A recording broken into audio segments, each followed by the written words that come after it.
I'm super excited to be here celebrating SchoolWorks' 25th anniversary. Being here actually brings back a lot of memories, especially moments where I felt positively impacted by educators in my own life. Growing up, I was often quirky, introverted, and I loved to tell stories. Every chance I could, I would tell a story without sparing any details. Like the time I was often asked about my day. My parents and I would gather over dinner, chattering over mashed potatoes and Salisbury steak. My parents would ask each of my siblings and I about our days as they listened intently. I noticed my dad scan the room, noticing how I could barely tame my excitement as my siblings went first. Then finally, they made their way back to me and asked, "So Mariah, what did you do at school today?" I lifted my head abruptly, remembering each moment as if they were precious details, and said, "Okay, first, I walked into the classroom, and then I hung up my coat in the cubby. And then I walked over to my desk, and I sat down, and my teacher said, 'Good morning.' And then she told us that we had to try coconut milk. I don't really like coconut milk. Please don't buy coconut milk."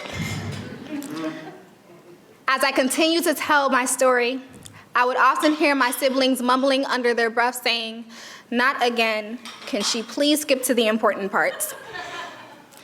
This was the first time I realized I wanted to be seen and heard. Storytelling became my safe space. I would often tell stories about the unlikely hero because I often felt like one. My teacher, Miss Soon, with her short reddish-brown hair and her grand youthful smile, would often praise my work and tell me how heroic my characters have become, not knowing I too felt like the heroes of my story and my reality. A Black child's death tends to make headlines before our achievements do. What pavements so often become our resting place, but in her classroom, I become so much more than a Black body drifting without purpose and value here. She knows me by name. She took the time to rehearse every syllable correctly, calls me by my name preference as opposed to what simply falls from her lips because she understands. This is the first step for every child to feel valued and respected here. She greets each student with quirky dance moves, laughter, and a smile. She tells us that we can be less militant with our formation, allowing us children to be children because some of us return to homes where we've been robbed from that privilege here. She reminds me of the magic I have tucked away under my spine, tells me if I can write enough of myself in these pages, my voice can transform into hope that others can hold on to so the next time. My niece tells me a story of how Peppa the Pig somehow gained the strength and courage to defeat the evil supersonic. I'll laugh and smile and applaud her for coming up with such a whimsical tale. When my students are able to transform planets into new ideas stemming from their imagination, I'll allow their voices to shine through because they finally understood what freedom feels like. Thank you. I'm going to go ahead and end off the night with this piece. I recently attended a networking event, balancing small bites in one hand and sparkling water in the next, as I navigated the room carrying on about the work that I do. As I approached a small group of people, as they were laughing and carrying on about the latest trends in their industry, I eagerly waited to give my 60-second pitch. But before I could give my 60-second pitch, I was asked, "Did you always see yourself in the line of work you are now?" I paused and hesitated before responding. I always knew I wanted to be a writer, but I didn't know that sharing my story would transform lives in that moment.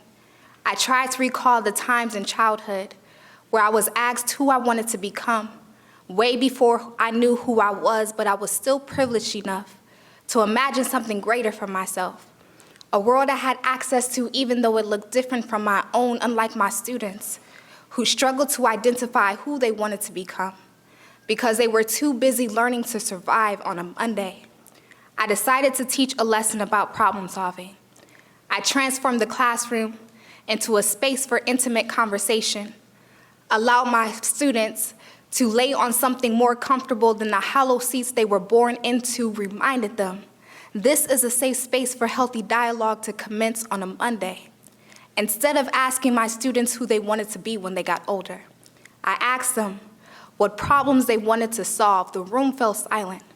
For the first time, I could see my students sifting through the noise in their own minds, trying to pick through the moments where life impacted the world around them. My student, with his faded black t-shirt that read "Obey," was the first to raise his hand.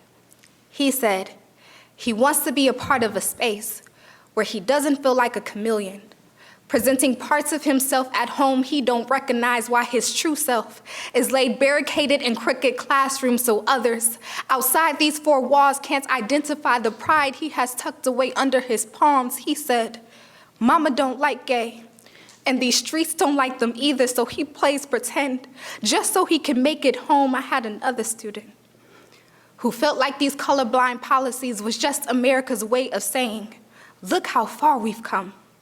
Instead of acknowledging the failure to see color continues to perpetuate racism, asked me, how do we expect this generation to change something society rarely acknowledged still exists? I had a last student who said that being a part of a school so often feels like being a part of a neighborhood no one wants to invest in.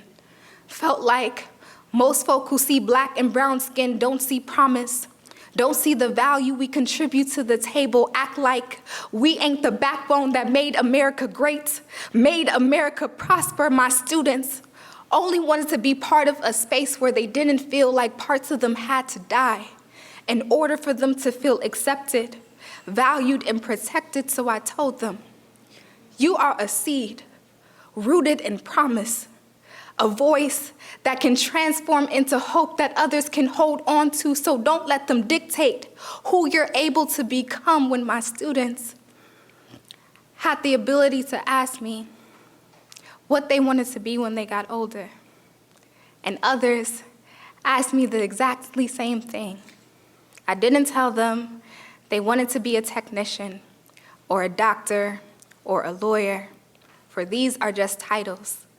Instead, I said, my student, the disruptor, my student, the educator, my student, the problem solver, my student, the critical thinker. When somebody asked me if I ever wanted to be a writer when I grew up, I told them yes, but I didn't know that sharing their stories would transform lives. Thank you.